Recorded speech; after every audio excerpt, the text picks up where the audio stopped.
అయితే ఇప్పుడు ఇమ్మడి రవి అంశం మాట్లాడదాం సార్. చూసుకుంటే ఇమ్మడి రవి కేసు విచారణలో విస్తుపోయే నిజాలైతే బయటకొచ్చాయి.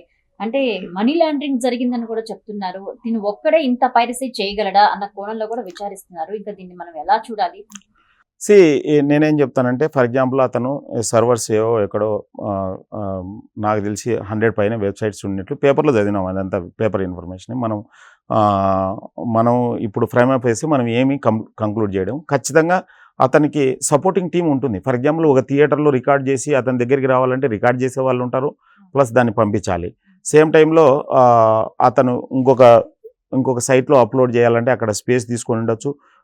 లేకపోతే ఆ సైట్‌కి ఇతను ఇన్ఫర్మేషన్ పంపిస్తే మళ్ళా అదంతా రియలైజేషన్ కావాలంటే దానికి తగ్గట్టు డబ్బులుండొచ్చు. ఇవన్నీ పక్కన పెడితే ఈ సో కాల్డ్ ఐబొమ్మ సైట్‌లో లేకపోతే వెపన్ సైట్‌లో ఏదైనా గాని నేను చెప్పేది. సో, ఈ యూజర్ డేటానంతా తీసుకొని ఈ డేటానంతా సైబర్ క్రిమినల్స్‌కి అమ్మొచ్చన్నట్టు. సో, ఫర్ ఎగ్జాంపుల్ ఈ ఈ ఏదైతే ఉంటుందో ఫర్ ఎగ్జాంపుల్ ఐబొమ్మలో మీరు సినిమా చూడాలంటే ఒక ఈమెయిల్ ఐడీ కావాలా అనుకున్నారనుకోండి. లెట్ సపోజ్ రిజిస్టర్ కోసం. ఈ డేటా అంతా సైబర్ క్రిమినల్స్‌కి అమ్మొచ్చు. సైబర్ క్రిమినల్స్ ఆరాంగా రేపొద్దున మీరు సో అండ్ సో సైట్‌లో ఈ సినిమా చూసినారు. ఇది చట్టరీత్యా తప్పు అని ఈళ్ళని భయపడినచ్చు కూడా భయపడేయచ్చు. సో, అవకాశాలుండాయి. చాలామంది ఉండొచ్చు. బట్ ఏదైనా గాని మనకు పోలీస్ ఇన్వెస్టిగేషన్‌లోనే తెలుస్తుంది. ఖచ్చితంగా పోలీస్ ఇన్వెస్టిగేషన్ జరుగుతుంది. అలాగే అంటే ఈ జర్నీకి అతనికి చెక్ పడ్డట్లేనా? అతని వెనకాల ఇంకా ఎవరో ఒకళ్ళు ఇది స్టార్ట్ చేస్తూనే ఉంటారని అనుకోవచ్చా? సో, ఎందుకంటే సైబర్ నేరాలు ఒకళ్ళు విడిస్తే ఒకళ్ళు జరుగుతూనే ఉన్నాయి కాబట్టి ఎలా ఆలోచించాలి? అదే నేను చెప్తున్నా కదా! ఫర్ ఎగ్జాంపుల్ బీహార్‌లో ఒకతను సేమ్ చాలా సర్వర్స్‌ని హ్యాక్ చేసి ఫిల్మ్స్ అన్నీ తీసుకొని అతను చుట్టూ కెమెరాస్ పెట్టి ఇప్పుడు తెలంగాణ పోలీసులు పోయి తీసుకొచ్చినారు.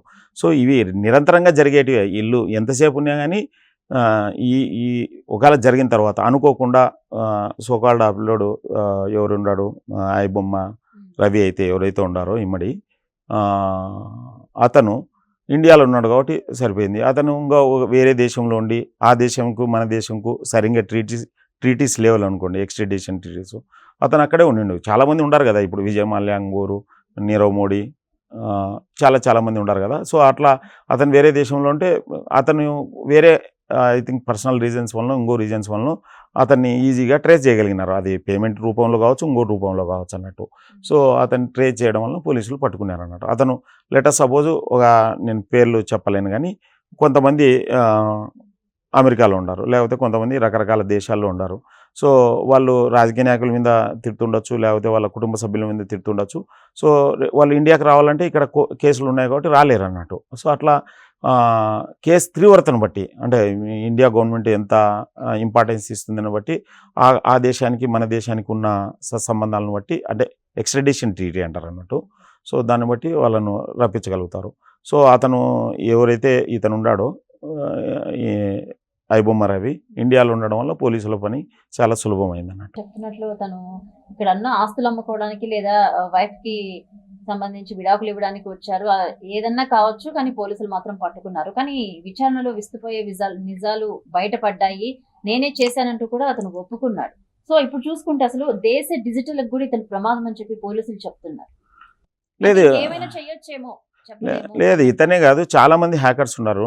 మామూలుగా బ్లాక్ హ్యాట్ అని, లేకపోతే ఓ వైట్ హ్యాట్ అని, బ్లాక్ హ్యాట్ అని రకరకాల ఆహ్, ఆహ్, హ్యాకర్స్ ఉన్నారు. ముఖ్యంగా ఈ హ్యాకర్స్ వాళ్ళ నిర్దేశ ప్రదేశాలను బట్టి రకరకాల వెబ్‌సైట్‌లను మాల్‌వేర్ ద్వారా గానీ, లేకపోతే ఇంగో ద్వారా గానీ, ర్యాన్సమ్‌వేర్ ద్వారా గానీ హ్యాక్ చేసి కోట్లు డబ్బులు అడుగుతున్నారు. సో, బెస్ట్ ఏందంటే ఓకే. క్రైమ్ జరిగిన తర్వాత పోలీసోళ్ళు ఏదైతే చేయగలుగుతారో అది చేయగలుగుతున్నారు. చేస్తారు గూడా.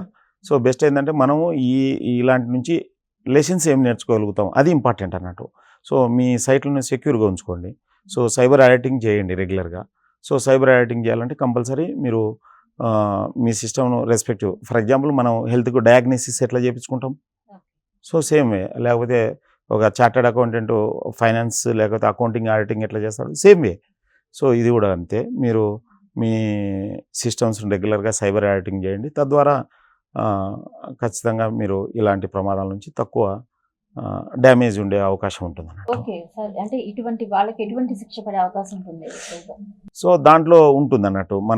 మన ఇండియన్ పీనల్ కోడ్ ప్రకారం ఏదైతే ఉండదో మన బిఎన్ఎస్ దీని ప్రకారం ఐటీ యాక్ట్ 66 అనుకుంటా. దాని ప్రకారము ఆహ్, ఆహ్, ఇతను ఇతను ఏదైతే నేరము మోపబడిందో అతను ఖచ్చితంగా అతను ఇన్వాల్వ్ అయినారని తెలిసి దాని ప్రకారం ఏవైతే ఉంటాయో ఐ థింక్ 3 సంవత్సరాల నుంచి 5 సంవత్సరాల వరకు శిక్ష పడే అవకాశం ఉంటుంది.